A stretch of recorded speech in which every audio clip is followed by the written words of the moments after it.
Hello everyone, I hope everybody is doing all right. I welcome you all to the second lecture in the series Ethics, Integrity and Aptitude. The series is primarily dedicated to UPSC aspirants and the other state PCS and other examinations which all have this ethics paper. ठीक है, as if you have watched our first video, so I have already discussed the basic syllabus, previous year question papers and what all we will cover in this lecture series. In this lecture, what we will discuss is we are going to start with the first unit of ethics that primarily deals with what is ethics in public life. ठीक है, तो what is public life, then what is conflict, है ना. तो एक basic conflict देखेंगे यहाँ पे. इसके अलावा कॉन्फ्लिक्ट ऑफ इंटरेस्ट वगैरह वो बाद में आएगा. ठीक है, बेसिक थोड़ा बहुत कॉन्फ्लिक्ट वगैरह के अंदर देखेंगे. Code of conduct, basic code of conduct, basic code of ethics वगैरह क्या होता है डिटेल में और कुछ आएगा, है ना. उसके अलावा जो है लास्ट वीडियो के अंदर एक चीज़ मैं आपको बताना भूल गया था कि बुक लिस्ट वगैरह इसके अंदर क्या रहेगी. तो ये बहुत ज़्यादा एंटिसिपेटेड होता है. ठीक है, तो बुक लिस्ट वगैरह हमें क्या रेफ़र करना चाहिए. देखो, I would suggest you don't refer anything else other than the class notes and the notes which I provide in the Telegram group. ठीक है, तो टेलीग्राम ग्रुप के अंदर जो नोट्स हैं उन नोट्स से भी ज़्यादा जो आप अपने खुद के सेल्फ मेड नोट्स बनाओ इस क्लास से लेकर. ठीक है, तो उससे जो भी आप नोट्स वगैरह बना लो तो that is the most suitable thing. अगर आपको ये नहीं करना और फिर भी जानना है, मन है, ठीक है कि भाई नहीं ठीक है लाइब्रेरी भरते हैं, तो लाइब्रेरी भरने के हिसाब से एक लेक्सिकॉन करके बुक आती है, मेरे पास है, वर्थलेस है. ठीक है, ऑनेस्टली कोई मतलब नहीं है, मेरे पास है वो बुक, मैंने पढ़ी है, मैंने ट्राई करी, कुछ खास काम की नहीं है. ठीक है, तो लेक्सिकॉन करके बुक आती है.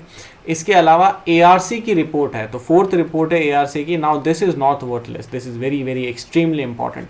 ये बहुत ज़्यादा इंपॉर्टेंट है, लेकिन इसको वैसे पढ़ने की ज़रूरत नहीं पड़नी चाहिए आपको, क्योंकि इसे मैं ऑलरेडी जो है इसके अंदर कवर कर रहा हूँ अपने लेक्चर्स वगैरह के अंदर. इसकी जितनी भी डेफिनेशंस, कंसेप्ट्स वगैरह हैं इन्हें मैं कवर कर रहा हूँ. फिर भी अगर आपको लगे कि नहीं इसके बाद वापस से एक सेकेंड रीडिंग करनी है, तो ARC की फोर्थ रिपोर्ट की आप सेकेंड रीडिंग कर सकते हो. इसके काफ़ी सारे अलग अलग समरीज़ वगैरह भी अवेलेबल हैं, बट उन समरीज़ से तो मैं आपको यही सजेस्ट करूँगा कि या तो आप डायरेक्ट रिपोर्ट पढ़ो, या फिर जो है एक तन्मय सर करके हैं. ठीक है, एग्जैक्टली मुझे आगे नाम याद नहीं, तन्मय करके हैं, वो सीनियर ऑफिसर हैं, तो मतलब अपने सीनियर हैं. तो उन्होंने कुछ इसके ऊपर जो है 2018 के मेरे ख्याल से वो पास आउट है, तो उन्होंने यहाँ पे जो है कुछ चीज़ें इसकी डाली है, समरी वगैरह कुछ डाली है, तो उसको आप फिर भी देख सकते हो. बाकी ARC के अंदर इसके अलावा जो है डायरेक्ट देखो तो बेस्ट है ना. ARC हो गया, लेक्सिकन हो गया. इसके अलावा 2-4 बुक्स अलग अलग कुछ आती है, जैसे कि महात्मा गांधी की एक बुक है, ठीक है, माई एक्सपेरिमेंट्स विथ ट्रूथ. तो ये बुक भी मैंने पढ़ी है. ठीक है, story of my experiments with truth अच्छी बुक है, बट इससे इतना बहुत ज़्यादा अपने लिए मतलब लेसन्स वगैरह लेना थोड़ा सा मुश्किल, थोड़ा सा जो है नॉवल टाइप में ही ज़्यादा, इसलिए. ठीक है, उनकी ऑटोबायोग्राफी है, तो इसलिए आई वुड सजेस्ट कि भाई आप इससे भी रेफरेन करो. इन सभी चीज़ों से रेफरेन मैं सजेस्ट तो यही कर रहा हूँ कि भाई आपके जो सेल्फ मेड नोट्स हैं उनके ऊपर फोकस करो, है ना. मतलब मेरे नोट्स के ऊपर भी इतना फोकस मत करो जितना आपके जो सेल्फ मेड नोट्स हैं उनके ऊपर फोकस करो, जो क्लास नोट्स हैं उनके ऊपर फोकस करो. ठीक है, लेक्सिकॉन वगैरह हो गया, ARC हो गया, गांधी जी की जो बुक है उसके बारे में मैंने आपको बता दिया. इसके अलावा 2-4 बुक्स और भी आती है, जो है कुछ सोशियोलॉजी की बुक्स वगैरह पढ़ते रहते हैं लोग. ठीक है, तो वो सब मैं आपको बिल्कुल भी सजेस्ट नहीं करूँगा, उनके नाम भी लिखने वाला नहीं हूँ, वर्थलेस है. आई वुड एक्सट्रीमली सजेस्ट कि अगर कोई भी किताब है साइकोलॉजी की, फ़िलॉसफी की, सोशियोलॉजी की, तो वो नहीं पढ़नी है. सिंपल सी बात है. ठीक है, उन सबको नहीं पढ़ना है, वो आपके काम की नहीं है. जो क्वेश्चंस हैं बहुत ज़्यादा, खासकर GS4 के अंदर तो बहुत ज़्यादा जर्नलिस्टिक है, बहुत ज़्यादा स्ट्रेट फॉरवर्ड है, इजी क्वेश्चंस है, सिंपल क्वेश्चंस हैं. क्वेश्चंस का एक बेसिक पैटर्न मैंने आपको बताया भी है. डायरेक्ट क्वेश्चंस पूछ रखे हैं, कोटेशंस वगैरह कुछ में दे रखी है, वो सब चीज़ें पूछ रखी है, जो वैल्यूज़ वगैरह लिस्ट कर रखी है उन सब के बारे में, पब्लिक एडमिनिस्ट्रेशन के अंदर उनको कैसे लगाओगे वो सब पूछ रखा है. अब उन सब के लिए अगर आप ये ऑप्शनल की किताबें पढ़ने लग जाओ तो फिर वो आपके लिए बहुत ज़्यादा हार्मफुल है. तो please stay away from all this. ठीक है, चलो लेट्स स्टार्ट. तो शुरू करते हैं भाई. सबसे पहले जो अपने टॉपिक्स हैं those are ethics and essence of ethics. ठीक है, तो इन दोनों चीज़ों को देखते हैं। सबसे पहले व्हाट इज एथिक्स। तो एथिक्स इज या ethics are set of standards which society puts on its members for behaviour regulation या फॉर रेगुलेटिंग देयर बिहेवियर। तो इसी को लिखो पूरे उसके अंदर, एथिक्स आर द या फिर these are the set of standards which society places upon its members to check their behaviour, to regulate their behaviour या फिर फॉर बिहेवियर रेगुलेशन पर्पसेस। समझ में आया। तो ये एथिक्स की डेफिनेशन हो गई। जो भी इजी लगे, जो भी समझ में आए, इसको लगा देना। इसका बेसिक मतलब क्या है भाई, ये बड़बड़ा तो दिया मैंने। इसका बेसिक मतलब ये होता है कि ये कुछ एक स्टैंडर्ड्स, कुछ एक कोडिफाइड ऐसे रूल्स लॉज वगैरह आपने बना, लॉज तो नहीं कहेंगे, ठीक है, कुछ एक ऐसे रूल्स वगैरह आपने सेट कर दिए। इन रूल्स को आप जो है अपने ही मेंबर्स, मतलब सोसाइटी, एक पर्टिकुलर सोसाइटी, भाई अलग अलग सोसाइटी होती है ना, ठीक है। लेट्स से कि भाई जिसको अपन बोलते हैं ना यार, कॉलोनी की सोसाइटी के अंदर ये हो रहा है, अपनी सोसाइटी के अंदर वो जो तारक मेहता वगैरह उसके अंदर भी चलता रहता था, अपनी सोसाइटी वालों का है, अपना इसका, अपना उसका। तो वो सोसाइटी लेट्स से बहुत छोटे लेवल पे, लेट्स से कि भाई वो एक सोसाइटी है, तो इसका नाम है तारक मेहता सोसाइटी, है ना, ठीक है, तारक मेहता सोसाइटी। ऐसी एक दूसरी सोसाइटी होगी, ठीक है, लेट्स से उसका नाम है कुछ पिंटू चिंटू सोसाइटी, है ना। तो ऐसी कोई पिंटू चिंटू सोसाइटी है।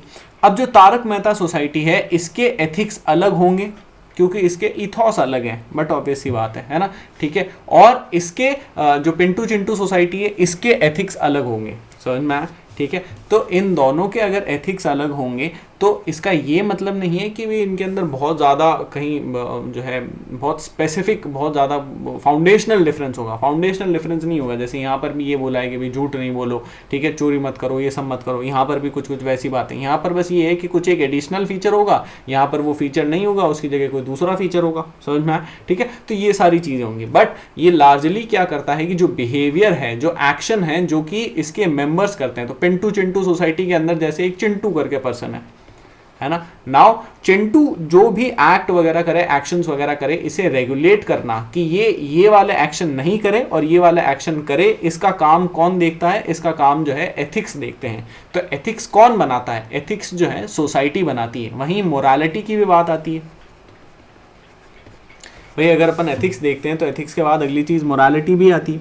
तो मोरालिटी कौन बनाता है? मोरालिटी अपन खुद बनाते हैं। मोरालिटी अपन खुद के ऊपर अप्लाई करते हैं। समझ में आया? तो these are the set of standards which we place on ourselves, ठीक है, to, again same definition, to regulate our behaviour. समझ में आया? इसका क्या मतलब है? इसका ये मतलब है कि भाई जैसे आपने यूपीएससी की तैयारी शुरू करी, इस तैयारी के अंदर आपने एक चीज़ एनकाउंटर करी कि जब जब मैं 4 बजे उठ रहा हूँ सुबह में, मुझसे अच्छी पढ़ाई नहीं हो रही, लेकिन जब जब मैं 4:30 बजे उठ रहा हूँ मुझसे बहुत बढ़िया पढ़ाई हो रही है। ठीक है, तो आपने ये चीज़ डिफाइन कर ली कि मुझे जो है रेगुलरली 4:30 बजे ही उठना है, 4 बजे नहीं उठना है, इसके बाद नहीं उठना है, इससे पहले नहीं उठना है। समझ में आया? तो this 4:30 AM, what is this? This is morality. समझ में आया? ये एक तरीके का आपने एक रूल बना लिया, एक स्टैंडर्ड बना लिया। समझ में आया? तो दिस इज मोरालिटी। नाउ इस मोरालिटी को एग्जैक्टली 4:30 AM, तो ये तो कोई बहुत ज़्यादा कोई खास कोई ऐसे तो अपन कहते नहीं कि भाई यार मैं कितना मॉरल आदमी हूँ, मैं 4:30 AM पे उठ जाता हूँ, तो ये तो कोई मोरालिटी की बात नहीं हुई। तो मोरालिटी को अगर एक स्पेसिफिक डेफिनेशन के साथ यहाँ पर अगर स्पेसिफिक एग्जांपल के साथ अगर अपन यहाँ पर देखें तो यहाँ पर आप इसको इस तरीके से समझ सकते हो कि भाई मैं डेली उठ के और जो है अपने पेट वगैरह को घुमान ले जाता हूँ या फिर अपने जो है बाकी आसपास जो भी पेड़ पौधे वगैरह हैं उन सब का ध्यान रखता हूँ। समझ में आया? तो this is a good thing, this is moral thing. समझ में आया? ठीक है, वैसा ही एग्जाम्पल यहाँ पर भी कुछ आ सकता है। ठीक है, एथिक्स के अंदर भी आ सकता है। एथिक्स के अंदर व्हाट इज एथिकल? तो भाई सोसाइटी के हिसाब से कि सोसाइटी के जो भी नॉर्म्स हैं, वैल्यूज हैं, उनका आप जो है फॉलो कर रहे हो, तो दैट इज एथिकल। समझ में आया? वो अच्छी बात है। Now what are norms and values? Norms बाद में डिटेल के अंदर आएंगे। वैल्यूज, नॉर्म्स अगर बेसिक एक आइडिया आपको बताऊं तो ये वो भावनाएं हैं जिसके ऊपर एक सोसाइटी कायम रहती है, जो उसकी फाउंडेशनल भावनाएं होती, उसे अपन नॉर्म्स एंड वैल्यूज कहते हैं। समझ में? और इसी के ऊपर एथिक्स भी बनते हैं। ठीक है, तो वैल्यू, नॉर्म एंड सोसाइटी। समझ में आया? गुड। फिर क्या चीज़ है? Set of standard society places on itself its members to guide their behaviour. फिर इसके बाद क्या चीज़ है? नेक्स्ट आता है एसेंस ऑफ एथिक। क्या होता है? तो एसेंस ऑफ एथिक्स के अंदर कुछ नहीं, उसी के अलग अलग जो है कुछ एक पार्ट्स वगैरह हैं, ये डेफिनेशन टाइप के अंदर भी आप इसको ले सकते हो। सबसे पहली जो चीज़ है, it is a mental construct. ये जो है एक मेंटल कॉन्स्ट्रक्ट है। मेंटल कॉन्स्ट्रक्ट का ये मतलब होता है कि जिस तरीके से मैं आपको एथिक्स समझा रहा हूँ, एथिक्स आपको 0 1 2 3 जैसा लगना चाहिए। इसको आप किसी भी तरीके से मतलब जो है एक्सप्लेन नहीं कर सकते हो कि व्हाट इज वन, मतलब वन क्या है, one object, what is one object, there is no one object, there is object. भाई एक सेब क्या होता है? सेब सेब है। दो सेब क्या है? सेब और सेब। समझ में? दो कहाँ है इसमें? आप दो कहाँ देख सकते हो? दो को कहाँ समझ सकते हो? ठीक है। तो same way ethics, morality, values और एटीट्यूड वगैरह ये सारी चीज़ें भी आती हैं। बट द थिंग इज, ये सारी की सारी जो चीज़ें हैं इन्हें डायरेक्टली तो प्रूव नहीं किया जा सकता, लेकिन इनडायरेक्टली ज़रूर प्रूव किया जा सकता है। इसीलिए इन्हें मेंटल कंस्ट्रक्ट कहते हैं कि ये वो चीज़ें हैं जो कि आपके बिहेवियर को रेगुलेट कर रही है। ऑल्दो इन्हें कहीं पर भी डायरेक्टली देखा, छुआ, समझा नहीं जा सकता। समझ में? इन्हें किसी और चीज़ के साथ लिंक करके देखा, छुआ, समझा जा सकता है। जैसे कि अपन ने यहाँ पर देखा कि जब मैं 4:30 बजे उठ रहा हूँ, मेरी पढ़ाई बढ़िया हो रही है, जब 4 बजे उठ रहा हूँ नहीं हो रही है। समझ में आया? ठीक है। फिर उसके बाद नेक्स्ट चीज क्या है? It is concerned with what is right, fair and just. ठीक है। तो एथिक्स जो है राइट, फेयर और जस्ट से डील करता है। Tends to be codified into formal system. Formal system के अंदर इसे कोडिफाई किया जाता है, एक फॉर्मल तरीका। समझ में आया कि these are the ethics, these are the rules which you should abide by. समझ में आया? Provides a means for, now this is very important. यहाँ पे मैंने आपको लास्ट उसके अंदर बताया था कि भाई मीन्स वगैरह अपन डिस्कस करेंगे, है ना? एक सेकंड। तो as I was saying, means वगैरह डिस्कस कर रहे थे। लास्ट वीडियो के अंदर भी मैंने जो है मीन्स और एंड्स वगैरह का एक हिंट दिया था आपको कि मीन्स और एंड्स की जो डिबेट है बहुत ज़्यादा इंपॉर्टेंट डिबेट है। तो क्या चीज़ होती है means and ends? What are these means and ends? ठीक है। तो दो चीज़ें आती हैं, means and ends. Means and ends, है ना?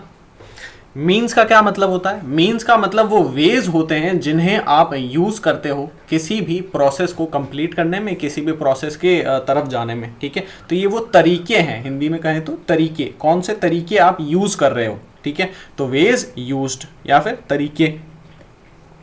एंड्स क्या होते हैं? एंड गोल आपने कभी सुना हो? ठीक है। तो एंड का मतलब होता है गोल, या फिर क्या आपका फाइनल जो है आउटकम वगैरह होने वाला है, क्या आपका फाइनल आपने क्या सोचा है। ठीक है कि what is, why is I am doing such work. समझ में आया?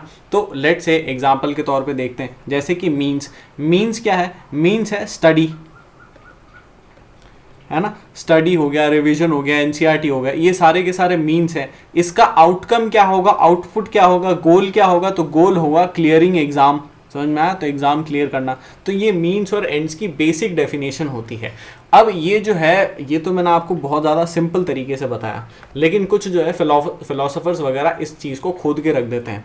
तो कुछ फिलोसोफर्स बोलते हैं कि भाई मीन्स सही होते हैं, कुछ फिलोसोफर्स बोलते हैं कि भाई एंड्स सही होते हैं। समझ में आया? ठीक है। कुछ बोलते हैं कि नहीं, दोनों का एक बैलेंस सही होता है। तो अपन जो है इन तीनों ही पर्सपेक्टिव्स को देखेंगे, लेकिन इस पॉइंट पर नहीं, बाद में देखेंगे। डिओन्टोलॉजी, टीलियोलॉजी और जो एक मिडिल पार्ट टाइप की डिबेट है, तो उन सब चीज़ों को अपन जो है थोड़ा टाइम बाद में समझेंगे। ठीक है। तो provides means for evaluating competing options. इसका क्या मतलब होता है? इसका ये मतलब होता है, देखो एसेंस ऑफ एथिक्स देख रहे हैं। सबसे पहला पॉइंट अपन ने देखा कि ये एक मेंटल कंस्ट्रक्ट है। क्या है? मेंटल कंस्ट्रक्ट है। समझ में आया? दूसरा पॉइंट अपन ने देखा कि भी जो राइट है, फेयर है और जस्ट है। तीसरा अपन ने देखा कि एक फॉर्मल सिस्टम के अंदर कोडिफाइड है ना? मतलब इसे किया जाता है, टेंड्स टू। कोडिफाइड है नहीं, but it we usually tend to codify it, समझ में, ठीक है। Provides a means for evaluating. Now the third चीज इज कि ये जो है अपन को मीन्स प्रोवाइड करते हैं, और मीन्स किसके लिए प्रोवाइड करते हैं, तो जो कंपीटिंग ऑप्शंस हैं उन्हें इवैल्यूएट करने के लिए। कंपीटिंग ऑप्शंस का मतलब ये होता है कि लेट से मैंने आपको 3 चीजें प्रस्तुत करी, वो कौन कौन सी 3 चीजें थी, वो थी लेक्सिकॉन, जो महात्मा गांधी की ऑटोबायोग्राफी है, और ARC है। ये 3 चीज़ें प्रस्तुत करी, लेकिन आपको पता है कि भाई ये इन तीनों चीज़ों के अंदर जो सबसे ज़्यादा वर्थवाइल चीज़ है वो ARC है। तो आप किस चीज़ को जो है पिक करोगे, ARC को पिक करोगे, समझ में। और ये आपने कब करा, जब आपने इन तीनों को इवैल्यूएट करा है, समझ में। और ये तीनों अपने आप में मीन्स हैं, क्या है, ये तीनों अपने आप में मीन्स हैं किसका, एंड गोल का। What is the end goal, and goal is learning ethics for UPSC, समझ में आया, ठीक है। तो एथिक्स समझने के लिए आप इन तीनों चीज़ों के अंदर से किस चीज़ को पिक करोगे, ARC को पिक करोगे, समझ में आप, ठीक है। तो इवैल्यूएट करना बिटवीन डिफरेंट कॉम्पीटिंग ऑप्शंस, जो कि अलग अलग डिफरेंट कॉम्पीटिंग ऑप्शंस है, उनमें से एक बेस्ट को पिक करना। उसके बाद आता है इन्वॉल्व्स सर्टन यूनिवर्सल वैल्यूज। इसके अंदर कुछ एक सर्टन यूनिवर्सल वैल्यूज भी होती है, जैसे कि भाई आपको जो है अकाउंटेबिलिटी, ट्रांसपेरेंसी वगैरह, ये सारी जो है यूनिवर्सल वैल्यूज हैं। ऐसा नहीं है कि भाई जो सिर्फ तारक मेहता सोसाइटी के अंदर ही है, चिंटू पिंटू सोसाइटी में नहीं है ना। कुछ बेसिक वैल्यूज तारक मेहता में भी है, चिंटू पिंटू में भी है, समझ में, ठीक है। तो कुछ यूनिवर्सल वैल्यूज, यूनिवर्सल मतलब जो कि सब जगह पर है। देन उसके बाद अगला जो चीज़ आती है दैट इज कि भाई अपन ने वैल्यूज देखा, तो ये वैल्यूज एग्जैक्टली होती क्या है, what are values. Values are socially accepted standards for desirability and undesirability which again guides our behaviour. तो इसमें से जितने भी ये चीज़ें हैं, मैक्सिमम चीज़ों के साथ में अपन गाइडिंग आर बिहेवियर तो देखेंगे ही देखेंगे, तो वो तो कॉमन पॉइंट हो गया। उसके अलावा वैल्यू जो है ये क्या करते हैं, ये सोशली एक्सेप्टेड स्टैंडर्ड्स हैं, ठीक है।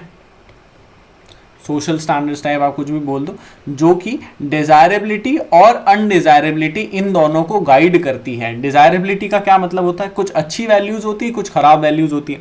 जैसे कि यूजुअली अपने यहाँ पे देखा जाता है कि भी जो कोई भी ऐसे जो है बीड़ी वगैरह पीता है, बाइकों पर इधर उधर घूमता है, तो ये खराब वैल्यू है। This is not a nice value, this the person has not a nice character, he is not a very good person, ठीक है।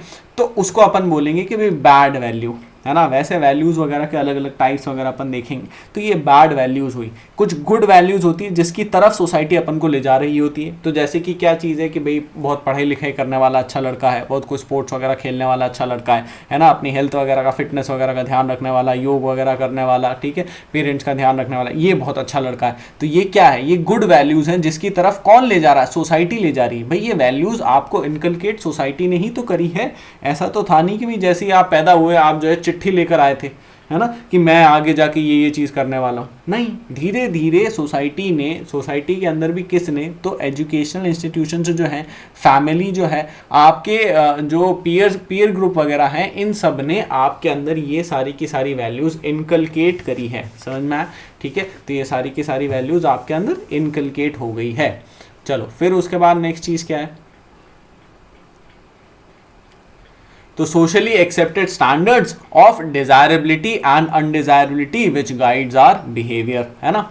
अगर जो है वीडियो कंटेंट हैवी वगैरह ज़्यादा लगे तो पॉज कर देना। वैसे मैं धीरे धीरे आराम से चल रहा हूँ, यहाँ पर जो है एग्जांपल्स वगैरह भी देता हुआ चल रहा हूँ। किसी की भी पॉइंट के अंदर अगर कुछ भी डाउट हो तो क्या करना है, कमेंट सेक्शन के अंदर उसी समय लिख देना है। मैं जब भी कमेंट सेक्शन के अंदर देखूंगा, या तो नेक्स्ट वीडियो के अंदर उसके रिगार्डिंग उसको सॉल्व कर दूंगा, या फिर वहीं पे जो है जो भी रिप्लाई वगैरह डाल दूंगा। अगर वहाँ पे कंफर्टेबल नहीं हो तो टेलीग्राम पर भी लिख सकते हो, ठीक है।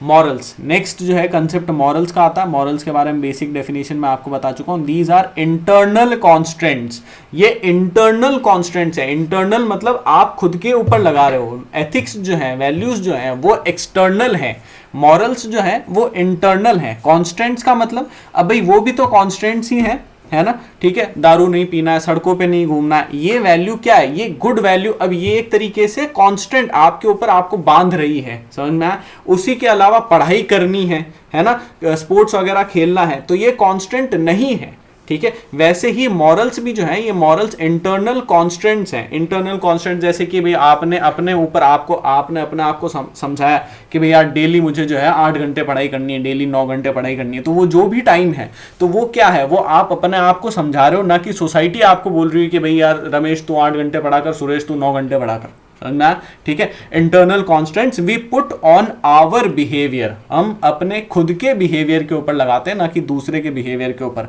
वहीं एथिक्स और वैल्यूज जो है वो in general society at large के ऊपर लगती है। समझ में, जो वैल्यूज हैं वो ऐसा नहीं है कि भाई यार दारू पी के घूमना सिर्फ रमेश के लिए खराब है ना, सुरेश वगैरह के लिए ठीक है, ऐसा तो है नहीं, सबके लिए खराब है।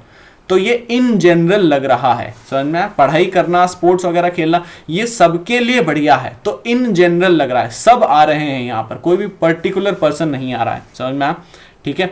तो ये आई होप मॉरल्स और एथिक्स के अंदर बेसिक डिफरेंस आपको समझ में आया हो। देन नेक्स्ट चीज आती है कि what are the determinants of ethics, है ना। उसके ऊपर आने से पहले एक बार फटाफट से इसको रिवाइज कर लेते हैं। तो इसके अंदर अपन ने क्या क्या देखा, डेफिनेशन ऑफ एथिक्स देखी, these are set of standards society places on its members, खुद के मेंबर्स के ऊपर सोसाइटी प्लेस कर रही है, समझ में, टू गाइड देयर बिहेवियर। उसके अलावा क्या चीज है, एसेंस ऑफ एथिक्स देखा। एसेंस ऑफ एथिक्स के अंदर अपन ने देखा कि भाई ये मेंटल कंस्ट्रक्ट है। मेंटल कंस्ट्रक्ट का मतलब होता है कि एग्जैक्टली कहीं पर है नहीं, आप इसको एग्जैक्टली प्रूव नहीं कर सकते हो कि भाई ये चीज है। एग्जाम्पल सोल को डायरेक्टली प्रूव नहीं किया जा सकता कि भाई सोल है कि नहीं है, ऑल्दो वो तो डिबेट बहुत बड़ी है, ठीक है। लेकिन जैसे जो है काफ़ी सारी ऐसी और भी चीज़ें होती है, उसी तरीके से जैसे ये है ना। अब जैसे अपने पेरेंट्स वगैरह कई बार काफ़ी सारे रिचुअल्स करते हैं, वो बोलते हैं कि भाई यार तू इस चीज़ को समझता नहीं है, ये जैसे गेट के बाहर कुछ ऐसे बांध देंगे या कहीं पर कुछ बांध देंगे, तो वो अपन उन चीज़ों को नहीं समझ सकते। इसका ज़रूरी ये मतलब नहीं है कि भाई वो चीज़ें लागू ना होती हो, समझ में आया, ठीक है। I am not advocating for any hocus pocus, but ठीक है। Is concerned with what is right, fair and just.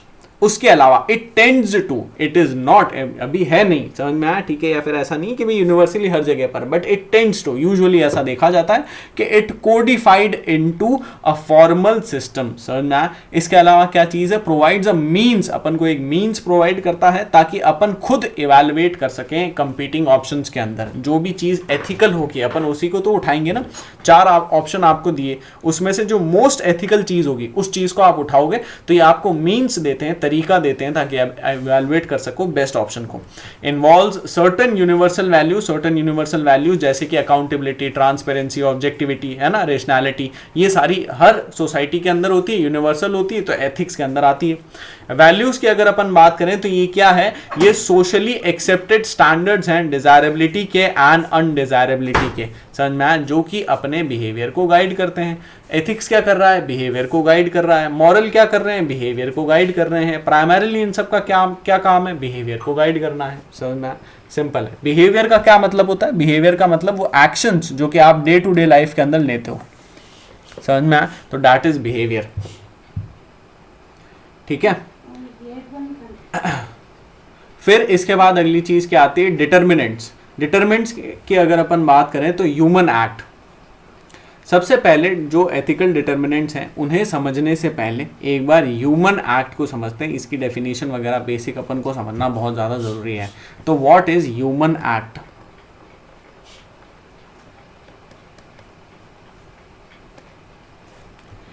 देखो ह्यूमन एक्ट का ये मतलब नहीं होता है कि भी जैसे मैं पढ़ा रहा हूँ तो ये ह्यूमन एक्ट हो गया, ठीक है। कोई सो रहा है तो वो ह्यूमन एक्ट हो गया, है ना, ठीक है, वो ठीक है, those are different behaviours, different set of behaviours. But यहाँ पे जिस ह्यूमन एक्ट की अपन बात कर रहे हैं ये बहुत ज़्यादा स्पेसिफिक है, जिसके अंदर